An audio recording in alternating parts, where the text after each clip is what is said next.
Magandang gabi mga tropa pips.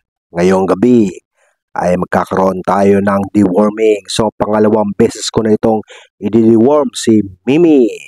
Bakit nga ba tayo nagdi-deworm? Nagdi-deworm tayo para mawala syempre yung mga bulate sa katawan dahil ang mga puppies ay pwede nilang makuha ang bulate sa kanilang nanay.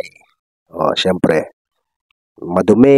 medyo madumi ang kapaligiran or yung nanay ay may worm. So pwede nilang ma-inherit sa sinapupunan pa lang ay makuha nila yung mga worm. At iyon, ang gagamitin natin ay ang Pyrantel, Praziquantel o Vermifuge.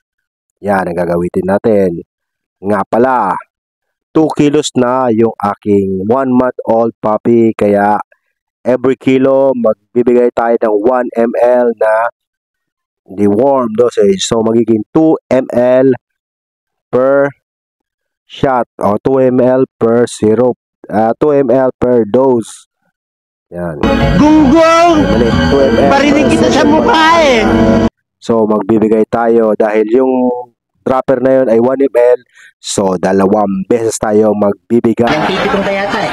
ng pang-deworm. Yon. Nagkagulo-gulo na ang buhay. Naiinis ka ba? Ang gagawin natin, magdi-deworm tayo every 2 weeks. So twice a month tayo magdi-deworm up until 3 months.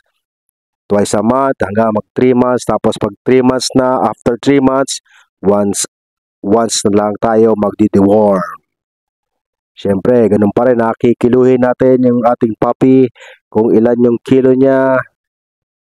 Pag umabot siya ng 5 kilo, siyempre 5 ml. Every kilo is 1 ml na deworm. Yun lang, mga kaibigan.